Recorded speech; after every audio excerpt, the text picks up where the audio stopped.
wabarakatuh.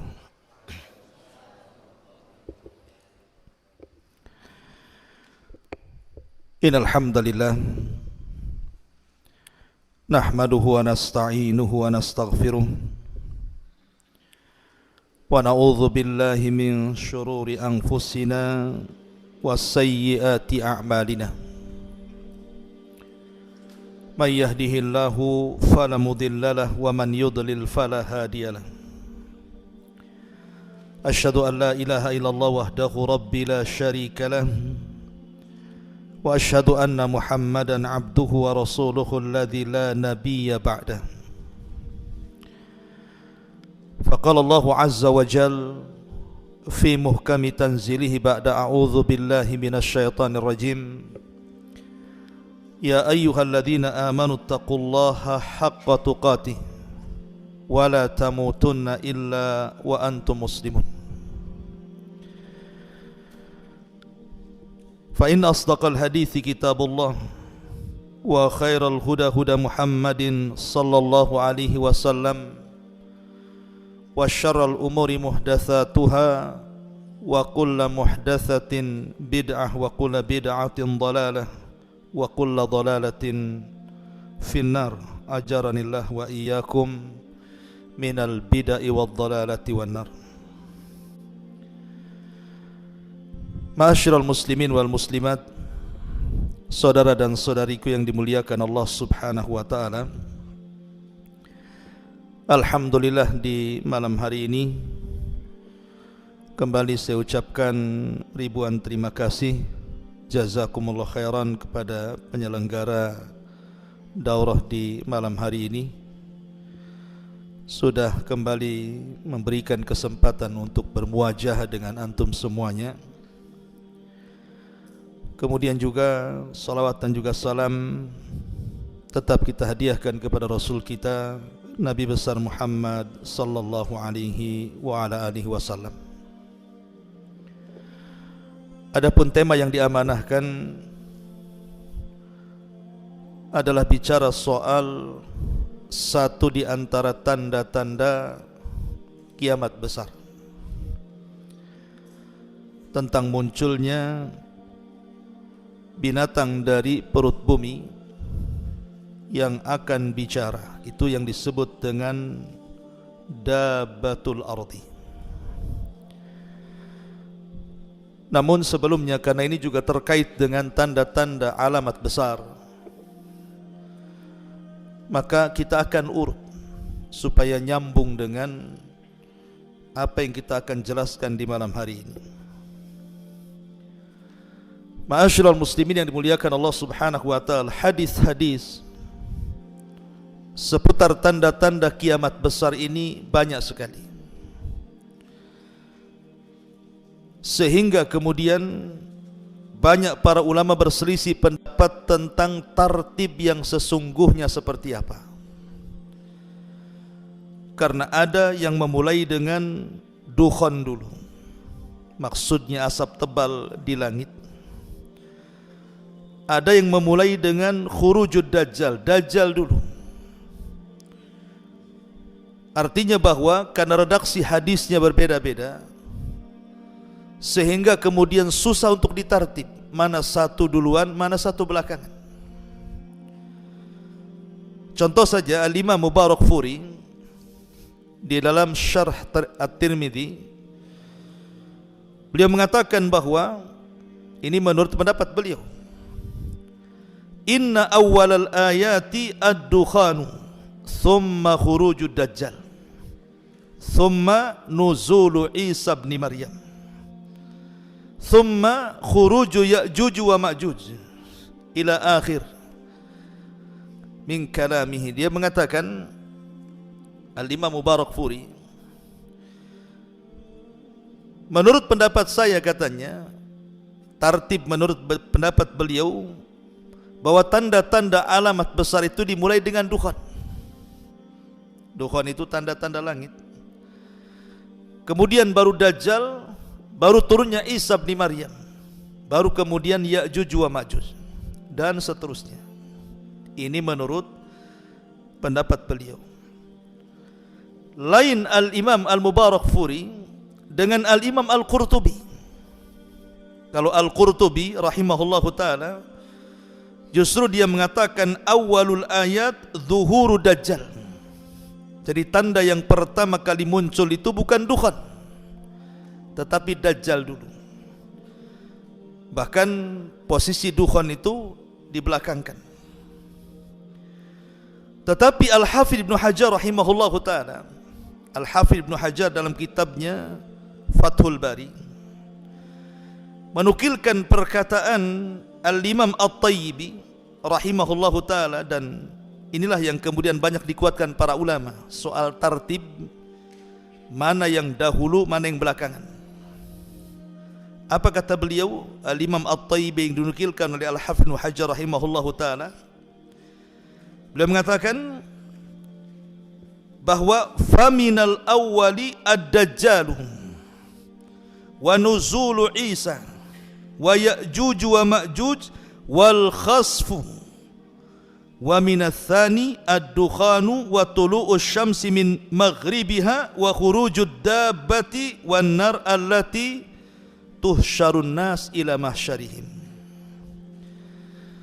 Kata beliau, setelah beliau membagi dua tanda-tanda kiamat besar, maksudnya bagi dua itu, ada separuh tanda-tanda kiamat besar itu menunjukkan dekatnya akan kehancuran alam semesta, dan tanda-tanda yang kedua memang bukan hanya dekat, bahkan sudah sangat dekat dengan kehancuran. Kemudian beliau mentartib, pertama dimulai dengan munculnya Dajjal. Setelah itu kemudian turunnya Isa bin Maryam. Setelah itu kemudian munculnya Ya'juj wa Ma'juj. Setelah itu kemudian terjadi gempa dari tiga arah, timur, barat, dan jazirah Arab. Baru setelah itu terjadi dukhan, asap tebal di langit. Kemudian munculnya matahari dari arah barat. Kemudian munculnya binatang dari perut bumi yang akan bicara dengan manusia. Dan yang terakhir munculnya api dari Aden Yaman yang bergabung dengan api Hijaz, kemudian menggiring manusia ke Syam. Maka ketika manusia berada di Syam, tepatnya di Palestina, maka disinilah Rasulullah SAW katakan la taqumus sa'ah illa ala syiraril khalqi. Tidak akan tegak hari kiamat kecuali terjadi kepada manusia yang paling buruk. Baik, sedikit kita akan jelaskan satu persatu saja, karena juga waktu. Pertama, kita mengambil tartibnya Imam Tayyibi yang dinukilkan Hafidh Ibn Hajar dalam kitabnya Fathul Bari. Pertama, munculnya Dajjal. Ma'asyiral muslimin yang dimuliakan Allah Subhanahu wa taala, ada sebagian orang menganggap bahwa Dajjal itu simbol. Maksudnya simbol barat. Kalau disebut Dajjal itulah Amerika, itulah Eropa. Tidak. Dajjal itu bukan sebuah simbol. Dajjal itu manusia, sama dengan kita. Allah Subhanahu wa taala ciptakan Dajjal itu untuk membuat fitnah. Makanya Syekh Utsaimin rahimahullahu taala mengatakan bahwa kemunculan Dajjal itu berawal dari Dajjal ini berpura-pura menjadi orang soleh. Kemudian setelah itu meningkat mengaku seorang nabi. Kemudian setelah itu meningkat mengaku dirinya Tuhan. Itulah Dajjal. Dan puncaknya adalah ketika dia mengaku dirinya Tuhan. Lah kenapa Allah Subhanahu wa taala kemudian menciptakan Dajjal? Tentu ada hikmahnya. Sebagaimana Allah menciptakan iblis pun ada hikmahnya, karena tidak mungkin Allah menciptakan sesuatu sekalipun buruk, sekalipun tidak mungkin buruk 100%, pasti ada hikmah di dalamnya. Begitu juga Allah Subhanahu wa taala menciptakan Dajjal untuk membuat fitnah dan ujian bagi manusia. Di zaman Nabi SAW untuk menunjukkan bahwa Dajjal itu bukan sebuah simbol tapi manusia. Nabi itu kan selalu bicara soal Dajjal. baik di mimbar-mimbar Jumatnya, baik di mimbar-mimbar perangnya, baik ketika berhalaqah-halaqah dengan para sahabatnya, selalu Rasulullah bicara soal Dajjal. Sehingga para sahabat itu karena seringnya mendengar Nabi bercerita Dajjal, seolah-olah Dajjal itu ada di kebun kurma Madinah. Lah ketika itu tersebar isu, ada seorang anak kecil, anak daripada seorang Yahudi, fisiknya mirip dengan Dajjal yang disifatkan Nabi SAW. Namanya Ibnu Sayyad atau disebut dengan As-Saf. Jadi Nabi SAW mencoba ingin melihat, mengecek betul enggak Ibnu Sayyad itu Dajjal, karena ada sebagian sahabat bersumpah masalahnya bahwa dia adalah Dajjal, dan Rasul tidak mengingkari sumpahnya. Seperti Abdullah ibn Umar dan ayahnya Umar ibn Khattab, Abu Sa'id Al-Khudri, Hafsah dan yang lainnya, mereka berani bersumpah bahwa Ibnu Sayyad itu Dajjal. Tapi Nabi SAW tidak bersumpah, tapi Rasul tidak mengingkari sumpahnya. Jadi satu hari Nabi SAW mendatangi Ibnu Sayyad dengan beberapa para sahabat, di antaranya Umar bin Khattab, Abu Bakar dan yang lainnya, ingin mengecek betul enggak Ibnu Sayyad ini Dajjal atau tidak Dajjal. Terjadi dialog di situ. Dan mengatakan, kata Nabi SAW, "Ya Ibnu Sayyad, maukah kau bersaksi aku ini utusan Allah?" Kata Ibnu Sayyad, "Iya, engkau adalah utusan bagi umat ummiyin yang buta huruf," katanya. Tiba-tiba Ibnu Sayyad mengatakan, "Maukah engkau juga mengakui aku adalah utusan Allah?" katanya. Dibalik pula pertanyaannya. Maka Rasul mengatakan, "Kadzabta, dusta engkau." Kemudian Rasul mengatakan, "Ya Ibnu Sayyad, inni khaba'tu laka khab'an." Ibnu Sayyad, coba tebak isi dadaku apa? Lah ketika itu kan baru turun surah Duhan, surah asap, ya. Jadi kata Ibnu Sayyad, memandang dada Nabi SAW dan mengatakan, "Duh, duh."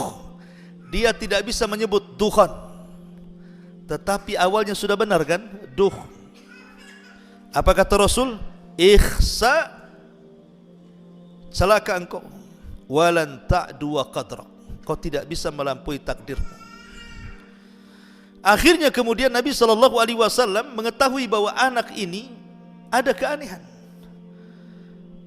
Sehingga kemudian setelah beberapa hari berikutnya Rasul ingin kemudian memperhatikan lagi anak itu, datang lagi. Cuman masalahnya ketika kemudian dia datang, Ibnu Sayyad sedang bermain-main, Nabi SAW sedang mengintai, tiba-tiba ibunya tahu Rasul sedang mengintai dan mengatakan, "Wahai Ibnu Sayyad, telah datang Muhammad mengintai." Maka dia lari ke belakang ibundanya. Kata Rasul, kalau tidak didekati ibundanya, maka perkaranya akan jelas apakah dia Dajjal ataukah tidak Dajjal.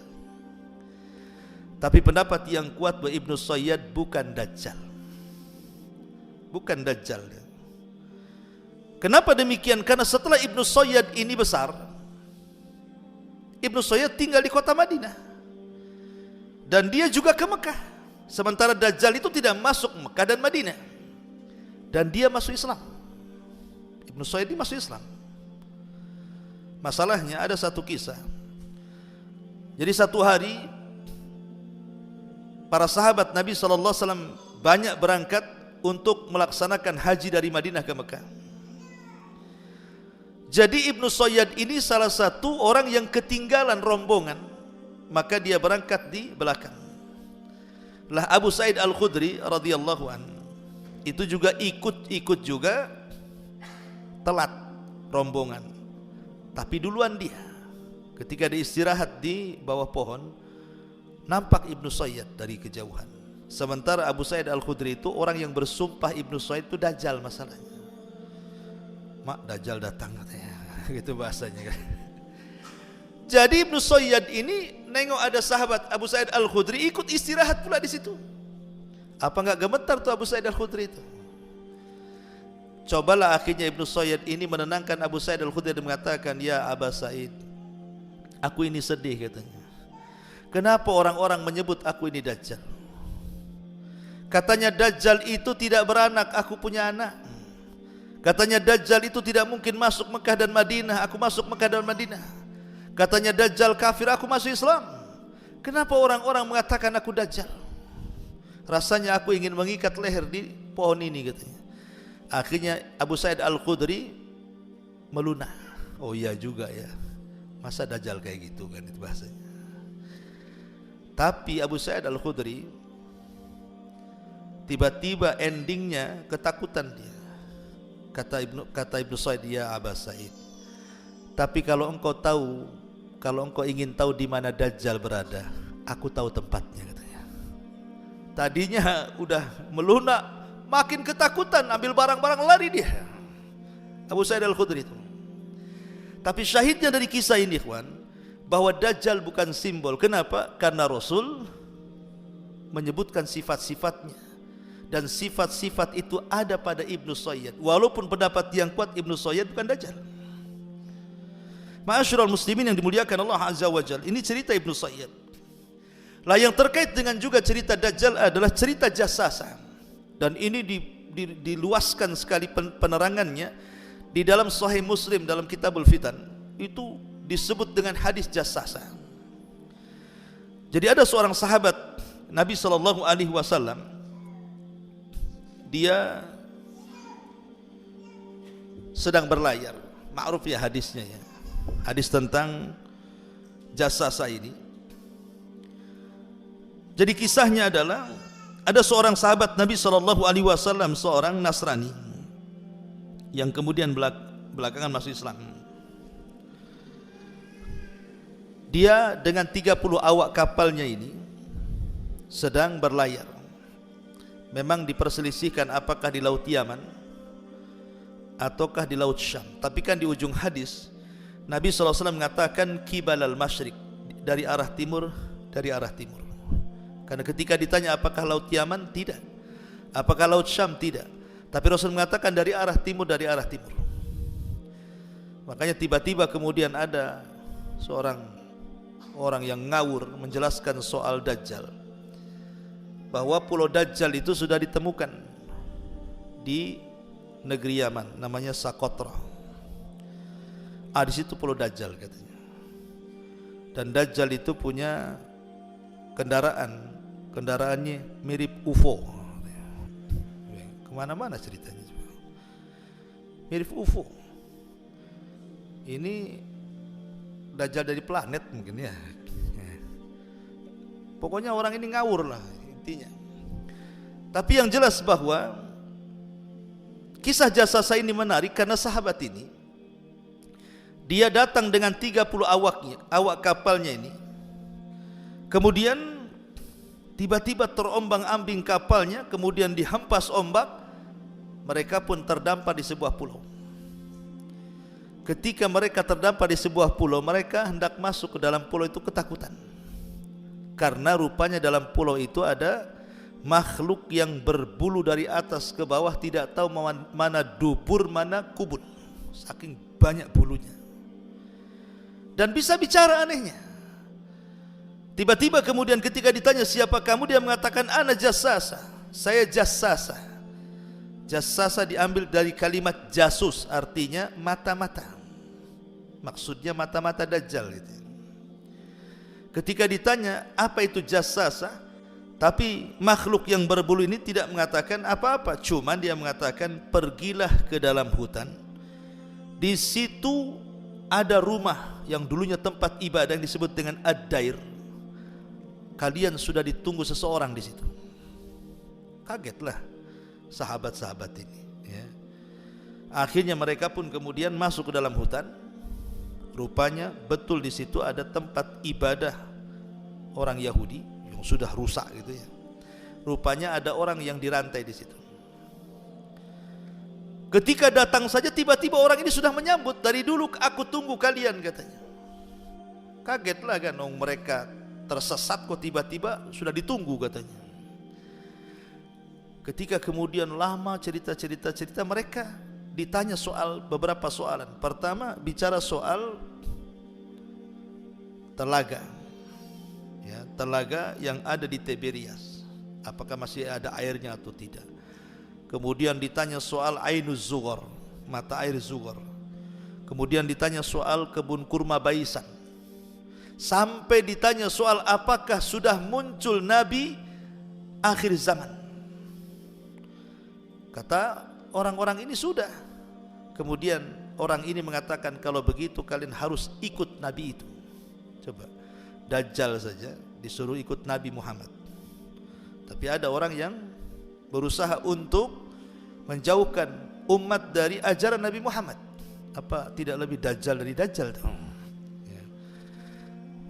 Ma'asyiral muslimin yang dimuliakan Allah Azza wa Jalla. Akhirnya kemudian mereka ketakutan pergi dari situ. Lah setelah kemudian mereka berhasil keluar dari pulau itu, kemudian mereka pun sebagian mereka masuk Islam. Sebagian mereka masuk Islam, akhirnya bercerita soal ini, kejadian ini yang mereka lihat. Apa kata Nabi SAW? Orang yang kau temui adalah Dajjal. Orang yang kau temui itu adalah Dajjal. Kemudian Rasul menceritakan tentang Dajjal tidak mungkin masuk kota Mekah dan Madinah, serta kemudian menggoyangkan tongkatnya dan mengatakan hadihi thayyibah, dan panjang hadisnya. Intinya bahwa dari hadis ini juga jasa menunjukkan Dajjal itu bukan sebuah simbol, bukan simbol Amerika Barat atau Eropa, tidak. Dia manusia yang diciptakan Allah Subhanahu wa taala untuk memfitnah manusia. Karena buktinya ada sahabat yang berjumpa dengan Dajjal. Kan bukan simbol orang artinya. Walaupun secara bahasa Dajjal itu kan artinya pendusta. Dia lebih tinggi dibandingkan kadzab. Ya, kalau kadzab pendusta, Dajjal di atasnya kadzab lagi. Ma'asyiral muslimin yang dimuliakan Allah Azza wa Jalla, intinya bahwa fitnah Dajjal ini luar biasa. Bagaimana tidak, bayangkan ikhwan. Disebutkan dalam sebuah riwayat, jadi Dajjal ini masuk ke kampung-kampung Badui Arab. Kemudian membawa orang-orang kampung ini ke kuburan. Kemudian Dajjal ini mengatakan kepada orang-orang kampung Badui itu dan mengatakan, maukah kalian menyembah diriku kalau seandainya ibu dan bapak kalian yang sudah mati itu aku hidupkan? Ya, mereka tidak yakin. Tapi setelah kemudian betul-betul oleh Dajjal dihidupkan, tentu Dajjal tidak menghidupkan orang mati ya. Dajjal itu bekerja sama dengan syaitan. Setan ini yang menyerupai orang mati. Lah tiba-tiba setan-setan itu menyerupai orang-orang mati itu. Jadi ibunya, jadi ayahnya, jadi kakeknya, jadi orang-orang yang dicintainya lah. Setelah kemudian menjelma orang-orang yang dicintainya, orang-orang dicintai yang mati kemudian dihidupkan, Dajjal ini mengatakan, wahai keluargaku, karena dia sudah menghidupkan kami, dia adalah Tuhan, sembahlah dia. Coba bayangkan fitnah Dajjal luar biasa. Makanya Nabi SAW berwanti-wanti kepada kita, kalau berjumpa dengan Dajjal falyan'a anhu, sebaiknya nyingkir, jangan berhadapan. Kalau seandainya memang sudah berhadap-hadapan, kata Rasul, pejamkan mata. Kalau dia membawa api dengan air, masuklah ke dalam api. Saking ketakutannya Rasul SAW kepada umatnya. Karena fitnah Dajjal ini melebihi fitnah-fitnah yang lainnya, ikhwan. Peperangan itu fitnah. Kita lihat perang-perang yang hari ini kita saksikan, Zionis Yahudi melawan Palestina saja sudah berapa jiwa melayang. Itu fitnah peperangan. Kemudian juga musibah di mana-mana, entah gempa bumi, tsunami, puting beliung, gunung meletus, berapa jiwa coba jadi korban. Itu fitnah juga. Tetapi sehebat-hebatnya fitnah peperangan, sehebat-hebatnya fitnah bencana, tidak lebih besar daripada fitnah Dajjal.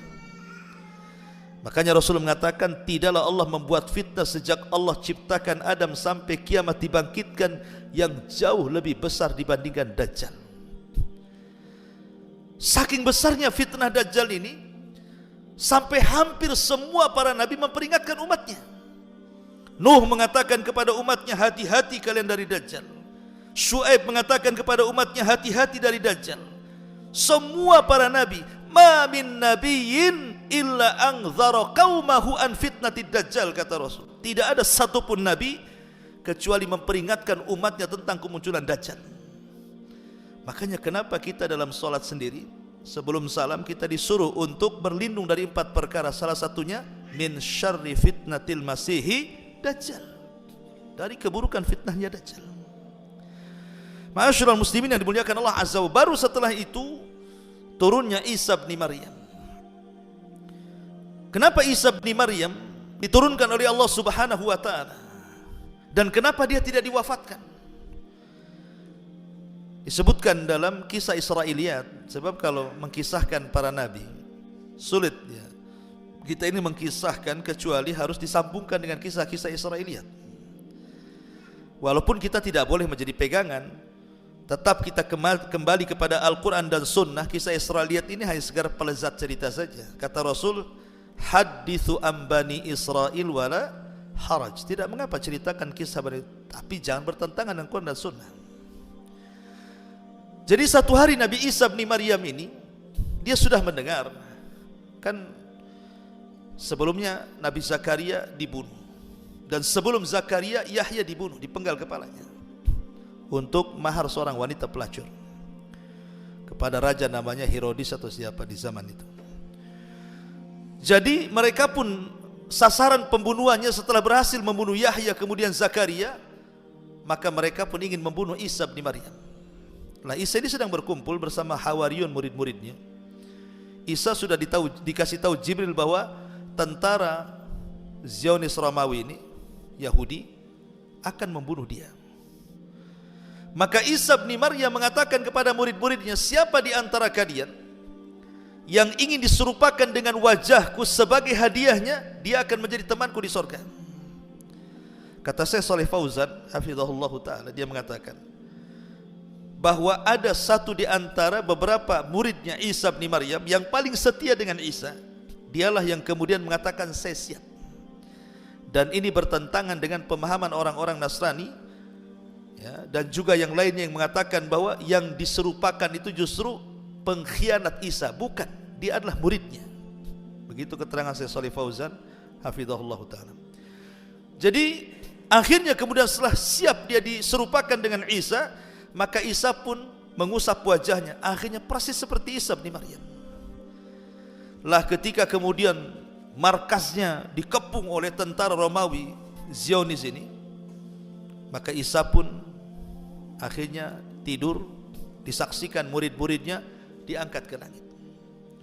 Tapi Isa berpesan, semua murid-muridku ajarkan ajaranku dimanapun mereka berada, kecuali satu orang yang mirip denganku, tinggal kau di sini. Maka semua pergi. Setelah Isa diangkat, lah yang diserupakan itulah yang ditangkap, akhirnya dibunuh dan disalib. Dari sini orang-orang Yahudi mengatakan dalam Al-Quran, digambarkan dalam Quran itu, qatalnal masih ibn Maryam, kami sudah membunuh Isa bin Maryam. Tapi Allah bantah juga dalam Quran, wa ma qataluhu wa ma sallabuhu, mereka tidak membunuhnya dan mereka pun tidak menyalibnya. Bal rafa'ahu Allahu ila sama, bahkan Isa diangkat ke langit. Lah Isa ini di akhir zaman akan turun. Ini pula yang kemudian kenapa sekarang jadi polemik besar di Palestina. Kenapa Palestina itu perang terus tak berhenti-berhenti? Karena di situ ada Masjidil Aqsa. Di bawah Masjidil Aqsa diyakini oleh orang-orang Yahudi itu ada Haikal Sulaiman. Haikal Sulaiman itu pondasi yang dulu pernah dibangun tempat ibadah di masa Nabi Sulaiman, namanya Haikal Sulaiman. Lah di atasnya itu Masjidil Aqsa. Makanya mereka kan melubangi Masjidil Aqsa sampai sekarang. Gak boleh banyak-banyak orang sholat di Masjidil Aqsa, bisa gebrok karena sudah banyak lubang di bawahnya kan. Lah sekarang kita lihat orang-orang Barat, Amerika, ketika orang-orang Zionis Yahudi menyerbu Israel, kenapa mereka bantu? Padahal Yahudi dan Nasrani itu musuhan secara ideologi ya. Kenapa musuhan? Orang Yahudi itu mengkafirkan Nasrani karena mereka tidak mengakui kerasulan Isa dan tidak mengakui adanya Injil. Mereka menganggap Isa itu anak zina, dan mereka mengatakan Injil itu karangan Isa karena dengan sebab Injillah yang merusak Taurat. Karena Injil itu kan banyak hukum-hukum di Taurat yang dimansuh. Jadi mereka menganggap Injil itu perusak Taurat. Makanya kalau antum ke sinagog, tempat ibadahnya Yahudi, mereka tidak naruh Injil, mereka hanya Taurat. Tapi Nasrani sebaliknya, mereka mengakui Taurat. Nasrani itu sampai sekarang antum lihat di gereja-gereja itu, mereka satu sisi punya kitab Injil, satu sisi masih memakai Taurat. Dalam bahasa mereka perjanjian lama, perjanjian baru. Lah orang-orang Nasrani mengkafirkan Yahudi. Kenapa? Karena mengejek nabinya, mengatakan nabi kami dianggap nabi pezina dan Injil dianggap dongengan Isa bin Maryam. Artinya secara ideologi kan gak ketemu tuh Yahudi dan Nasrani kan. Tapi kenapa dalam peperangan Palestina ini, kenapa Barat yang notabene itu mereka berakidah Nasrani malah membantu Yahudi memerangi kaum muslimin? Di sini semua ada kepentingan politik, ada kepentingan ideologi juga. Begini maksudnya, orang-orang Yahudi berkeyakinan kalau seandainya Masjidil Aqsa, sekarang kan ada isu nih, pemimpin Argentina belakangan ini kan, saya baca di medsos itu, menyerukan untuk membombardir Masjidil Aqsa, kalau bisa dirobohkan saja, cepat bangun haikal. Tapi kemudian isunya bergulir kan, akhirnya dikecam oleh negara-negara Islam. Tapi yang ingin saya katakan bahwa ketika kemudian orang-orang Yahudi ini hendak membangun haikal Sulaiman, apa keyakinan mereka coba? Untuk apa sih mereka mencari haikal Sulaiman itu? Mereka ingin membangun haikal Sulaiman itu karena keyakinan orang-orang Yahudi, kalau haikal terbangun maka Mesius mereka akan bangkit. Bahasa kita dajjalnya. Dajjalnya itulah Mesiusnya mereka itu, yang akan menolong mereka menguasai dunia. Itu keyakinan orang Yahudi. Lain keyakinan Yahudi, lain pula keyakinan Nasrani. Keyakinan Nasrani bahwa kalau haikal itu terbentuk, maka Isa bin Maryam akan bangkit dan akan memimpin Nasrani dan akan mengalahkan Yahudi dan Muslim dan akan menguasai dunia. Dari sini kita tahu siapa yang dimanfaatkan, siapa yang memanfaatkan. Jadi Yahudi dan Nasrani itu saling memanfaatkan sebenarnya. Terutama Nasrani memanfaatkan Yahudi. Disuruh Yahudi cari haikal, karena dia punya keyakinan kalau haikal ditemukan, maka penolong mereka akan datang dan akan membawa mereka untuk menguasai dunia. Itu keyakinan Yahudi. Tapi Nasrani mengatakan biarkan haikal dicari Yahudi, sebab kalau itu muncul, Isa pun akan datang menghancurkan mereka. Makanya kenapa orang-orang Nasrani secara ideologi itu membantu Yahudi, padahal tahsabuhum jami'an wa qulubuhum syatta. Kau lihat mereka bersatu, tidak, mereka berpecah. Itu hanya masalah kepentingan. Lah Islam juga sama, punya kepentingan di Masjidil Aqsa kan, karena masjid itu akan menjadi kekuatan kaum muslimin di akhir zaman. Imaratul Baitil Maqdis kharabu Yathrib. Kalau Baitul Maqdis sudah menjadi pusat kekuatan kaum muslimin, robohlah Yathrib, Madinah. Artinya tiga agama punya kepentingan di situ kan. Nah, salah satunya cerita akhir zaman adalah turunnya Isa bin Maryam. Isa ibnu Maryam turun satu untuk membantah orang-orang Nasrani yang mengatakan bahwa Isa disalib, bahwa Isa mati di tiang saliban. Tahu-tahu turun di akhir zaman, masih hidup, tak disalib pula dia. Berarti siapa yang disalib tuh? Jadi turunnya Isa membantah siapa? Nasrani. Sekaligus membantah orang Yahudi yang mengatakan qatalnal Masih ibn Maryam, kami sudah membunuh Isa bin Maryam. Mana dia masih hidup? Berarti tidak benar, Isa belum mati. Jadi turunnya Isa ini untuk membantah dua agama ini, dan juga membantah bahwa Isa adalah Tuhan, Isa anak Tuhan, Isa satu di antara tiga Tuhan. Karena ketika dia turun di Manarul Baydha, di menara yang putih di dekat Damaskus, kemudian gabung kepada tentara Al-Mahdi di Bukit Tur. Ketika itu Imam Mahdi dan pasukannya, mereka bersembunyi dari kepungan Dajjal karena pasukannya sedikit. Dan ini juga dalil bahwa jihad ini, kalau memang kekuatan musuh lebih berat, Tidak usah dipaksakan, sembunyi. Ya. Makanya Imam Mahdi sembunyi karena pasukan Dajjal di mana-mana masalahnya. Sampai-sampai kemudian kepala kerbau lebih berharga dibandingkan emas dan perak. Kelaparan mereka di atas bukit itu. Sampai akhirnya kemudian sebagian kaum muslimin, pasukan Imam Mahdi mengatakan, kalau kita tetap di atas bukit kita akan mati konyol. Sebaiknya kita lawan jihad. Kalaupun kita mati syahid. Akhirnya sepakat semuanya, besok kita turun. Kemudian mereka pun ketika subuh bangun, kemudian mengumandangkan azan. Antara azan dan qomat inilah Isa turun. Kemudian Isa datang kepada mereka. Kata Imam Mahdi, taqaddam ya ruhallah, wahai ruh Allah, silahkan kau jadi imam. Imam Mahdi mengatakan, oh tidak, setiap kaum ada imamnya sendiri. Engkaulah yang jadi imam. Akhirnya Al-Mahdi jadi imam, Isa di belakang Imam Mahdi. Ini untuk menunjukkan bahwa Isa bukan Tuhan. Masa dia jadi makmum Tuhan, gimana ceritanya? Ya. Tuhan yang disembah lah, bukan yang nyembah. Ya. Nah, itu diantaranya juga bahwa dia bukan Tuhan.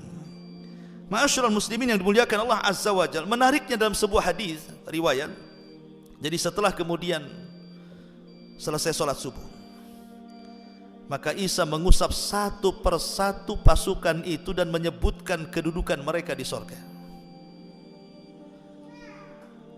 Isa, iya, ya Isa belum. Itulah Isa kan. Jadi gimana nih? Azan dulu, azan dulu lah. Fadhal.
Ya, kita lanjut.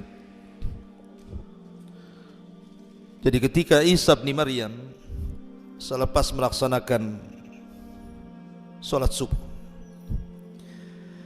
maka Isa mengusap semua wajah para tentara Al-Mahdil Muntadhar Muhammad ibn Abdullah dan menyebutkan kedudukan mereka di surga. Di sini Isa bin Maryam memberikan 3 pilihan kepada pasukan Al-Mahdi ini.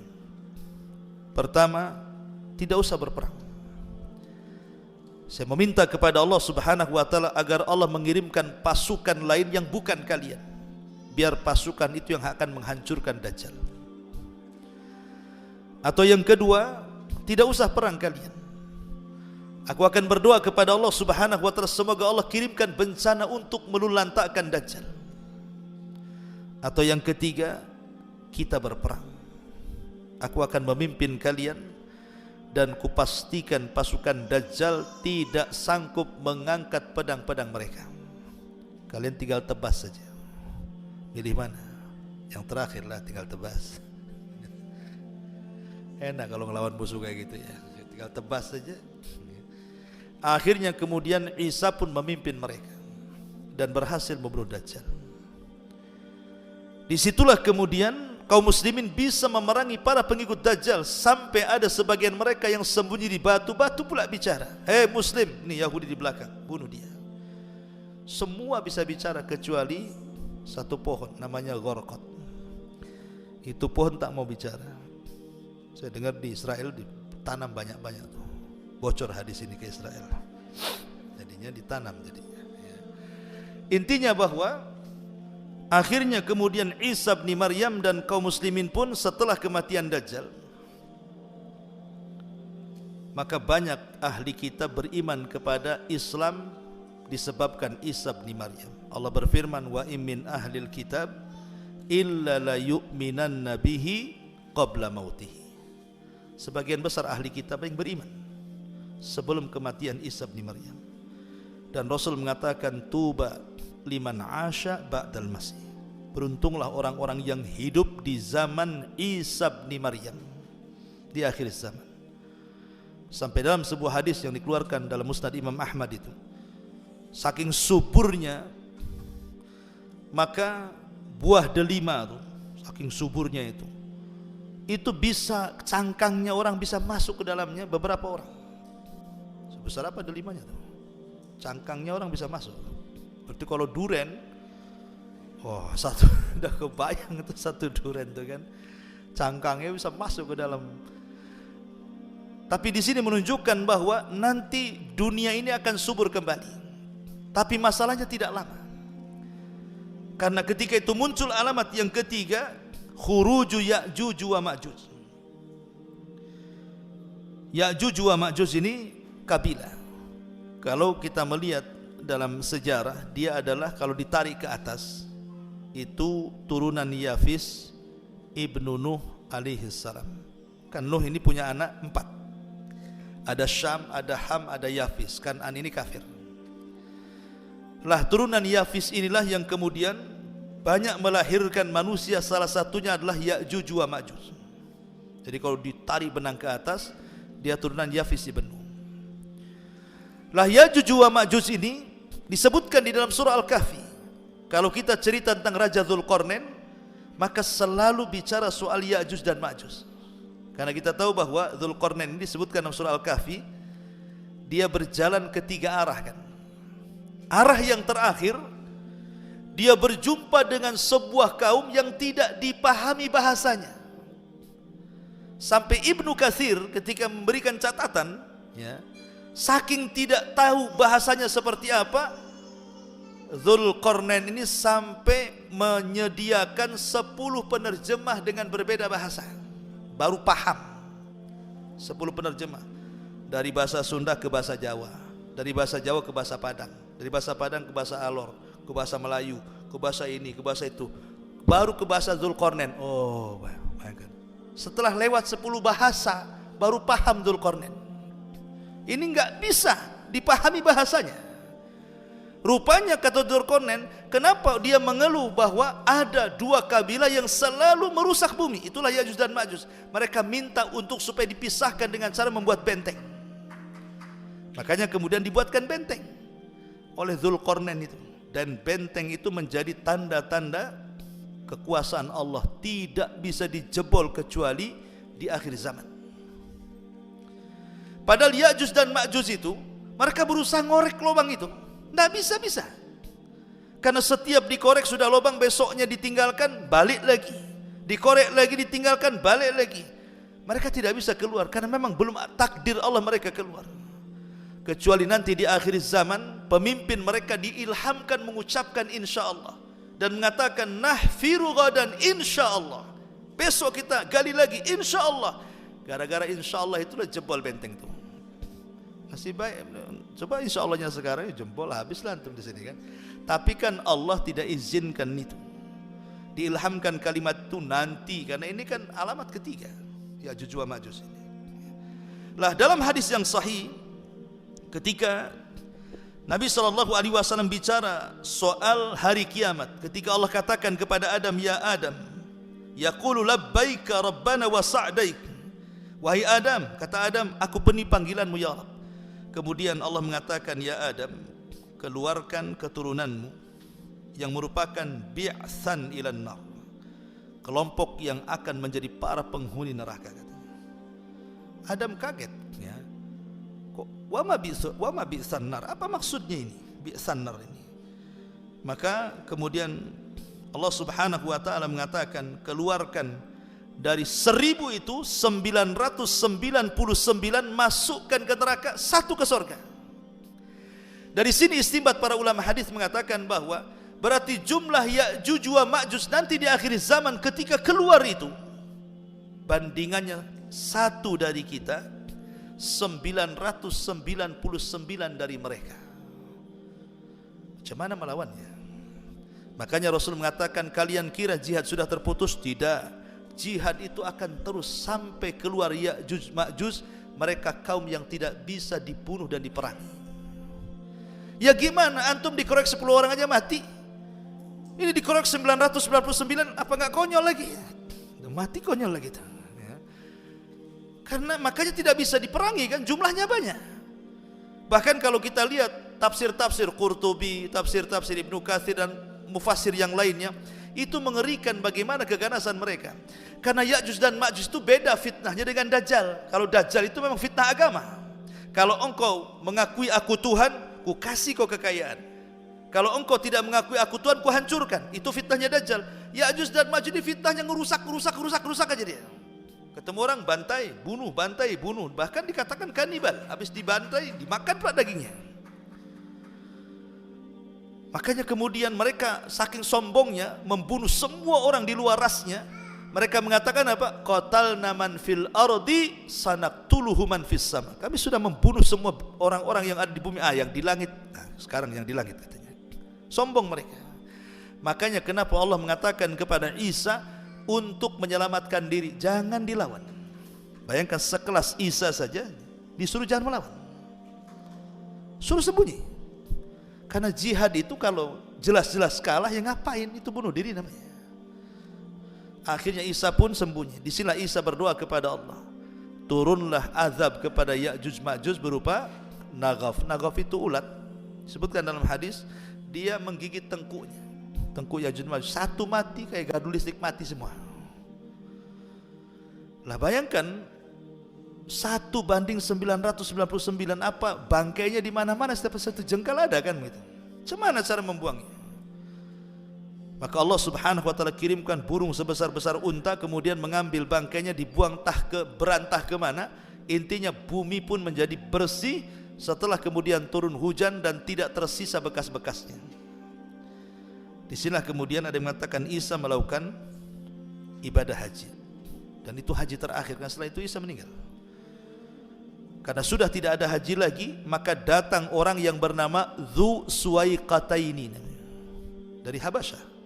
Datang ke Mekah, dihancurkan Ka'bah sampai ke akar-akarnya dan diambil pembendaharaannya.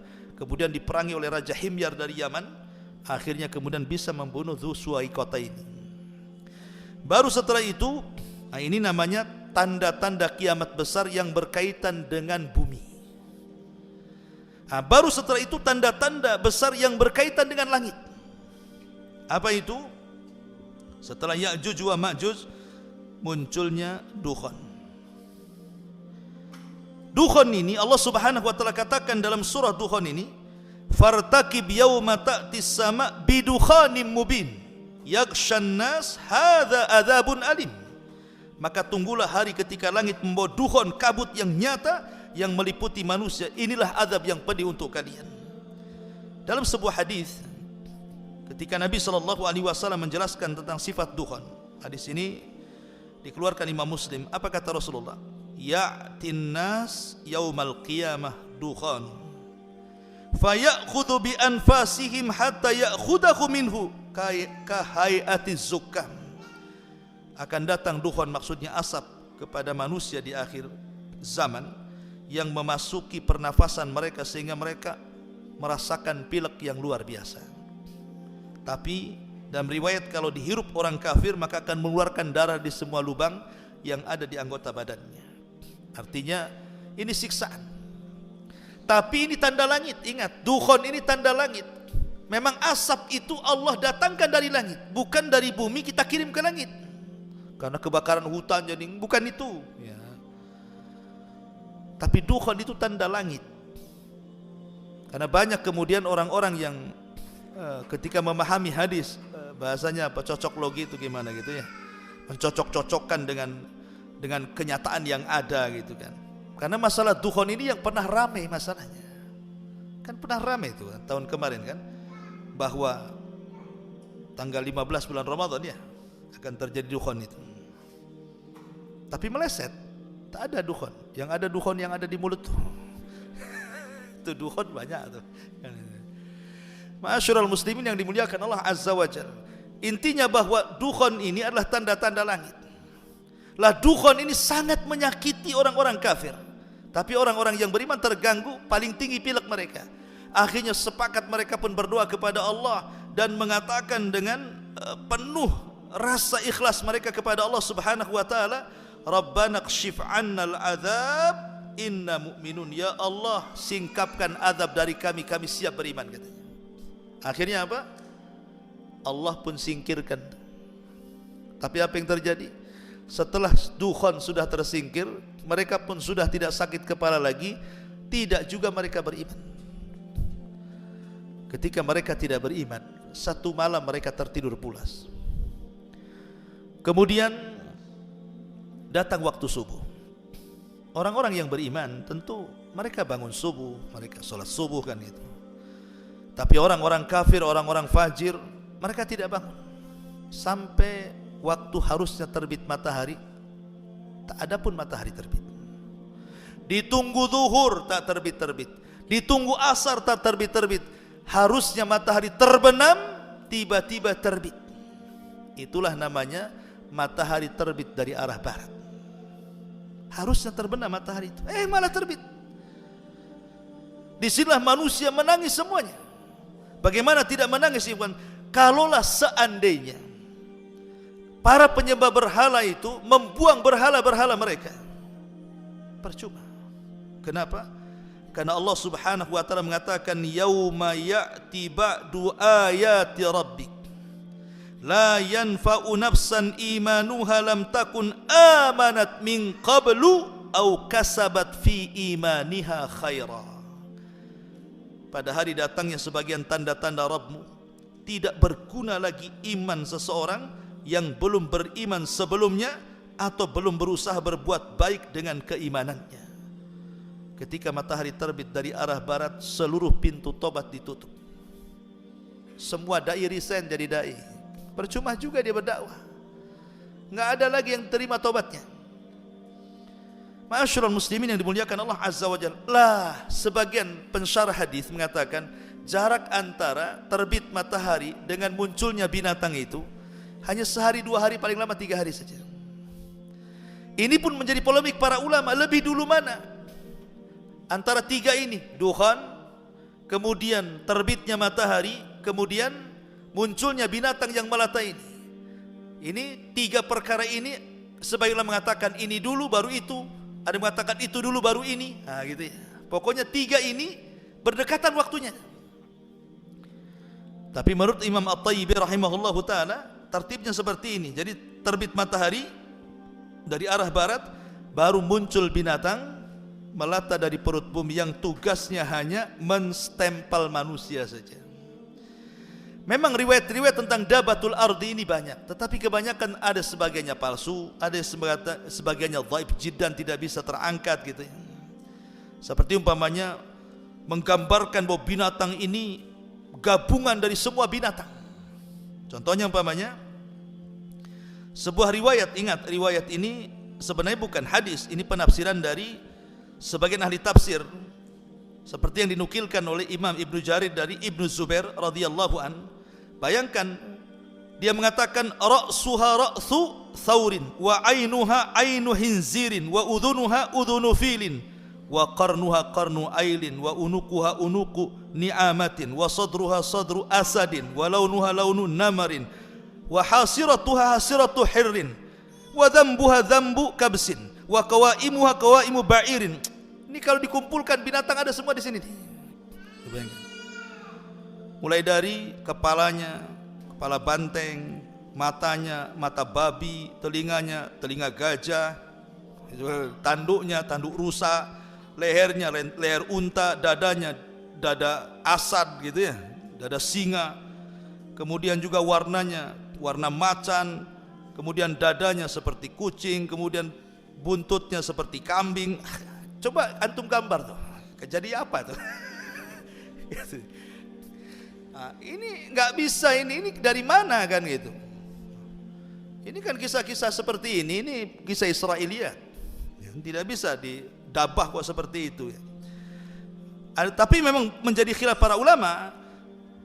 Al-Imam Al-Qurtubi rahimahullahu taala sampai ketika bicara soal dabah ini, beliau mengatakan pertama, dabatul ardi itu siapa dia?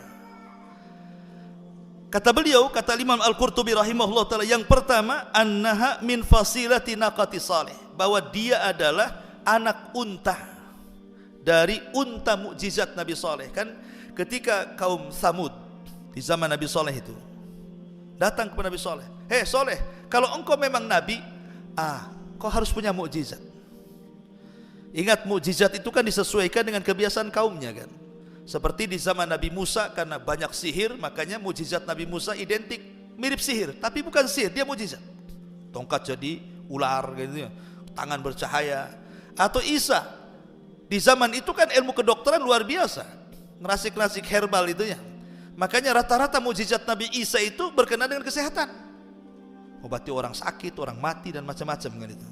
Lah di zaman Nabi Soleh ini identik dengan pahat-pahat tuh, pahat-pahat bukit, pahat-pahat gunung ya kan.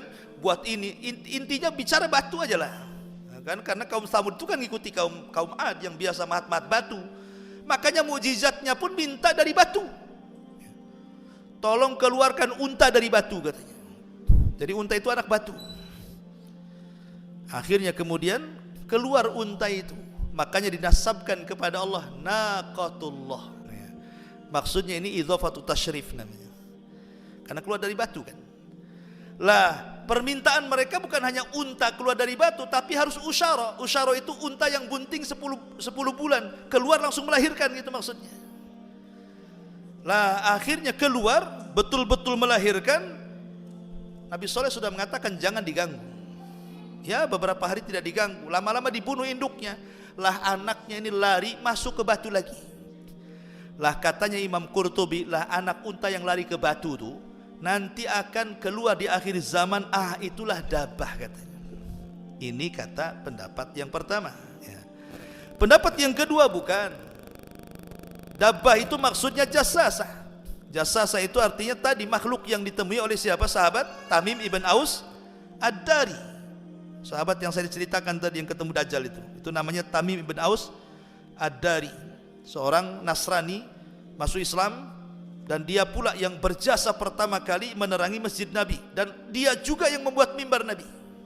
Tamim bin Aus Ad-Dari ini, dia orang yang membuat mimbar Nabi, dia juga yang menerangi masjid Nabi karena punya keahlian. Tamim ibn Aus Ad-Dari ya. Jadi ini yang pertama, naqatus salih atau anak untanya, mukjizat Nabi Saleh. Yang kedua, jassasah, binatang berbulu itu. Atau yang ketiga katanya, ular. Ular yang pernah berada dalam Ka'bah. Jadi di masa, kita tahu di zaman Nabi SAW kan, kalau di masa-masa Rasul di usia-usia belasan tahun kan terjadi perang Fijar, terjadi Hilful Fudul kan, kalau antum belajar sejarah lah. Itu kan pernah terjadi banjir. Akhirnya kemudian merontohkan sebagian Ka'bah. Hijar Ismail roboh. Ka'bah dulu kan persegi panjang, Hijar Ismail masuk, ya. Kemudian terkena banjir, Hijar Ismail ini roboh, akhirnya tinggal separuh. Kemudian orang-orang Quraisy pun ingin merobohkan dan merenovasi. Takut karena sebagian orang-orang yang menyaksikan Abraha dihancurkan itu masih hidup. Mereka nggak mau menghancurkan ini kan, menghancurkan Ka'bah kan. Akhirnya ada orang tua namanya Al-Walid ibn Mughirah, ayahanda daripada Khalid ibn Walid, tokoh yang paling kaya melebihi Abu Jahal itu. Mengatakan, sudah, kita kan menghancurkan Ka'bah bukan untuk dihancurkan seperti Abraha. Kita menghancurkan Ka'bah kan untuk dibangun lagi. Ketika sudah bawa palu, kaget di situ ada ular. Akhirnya dia loncat gitu ya, nggak berani karena ada ular. Rupanya ada penunggunya di situ. Ular. Nah, setelah kemudian dilempar-lempar, ular itu pergi, barulah kemudian Ka'bah dirobohkan. Lah ular ini pergi entah kemana. Rupanya itulah dabah di akhir zaman. Kata Qurtubi, ini semua nggak ada dalilnya, ini pendapat-pendapat semua. Ya. Tapi ada juga kata Imam Qurtubi bahwa dabah itu adalah anna dabata insanun mutakallimun yunadiru ahlal bid'ah wal kufri wa yujadiluhum. Jadi dabah itu adalah ustad-ustad, kiai-kiai, dai-dai yang menghantam ahli bid'ah. Nah, kalau antum menghantam ahli bid'ah, antum dabah. Ini pendapat yang terakhir. Tapi ini kan tidak berdasar. Pendapat-pendapat ini tidak berdasar. Intinya bahwa dabah binatang yang keluar dari perut bumi bisa bicara, selesai. Tugasnya stempel. Mukmin kafir, mukmin kafir. Sampai disebutkan dalam riwayat, walaupun lemah gitu ya, ala dha'fir riwayat. Syekh Albani melemahkan riwayatnya. Jadi di antara amalan dabah ini, di tangannya terdapat stempel Nabi Sulaiman, di tangan kirinya terdapat tongkatnya Nabi Musa. Jadi kalau ketemu orang yang beriman di stempel dahinya, tok, langsung bercahaya wajahnya. Kalau ketemu orang kafir dipukul hidungnya, langsung hitam mukanya. Dari situ mulai terbedakan mana mukmin mana kafir. Nampak cahaya di wajahnya, mukmin. Nampak hitam di wajahnya, kafir. Ketika itu nama dilupakan. Setiap orang panggilannya cuma dua, mukmin kafir. Kemana? Min, ke sana fir. Gitu. Itu saja. Nggak ada lagi.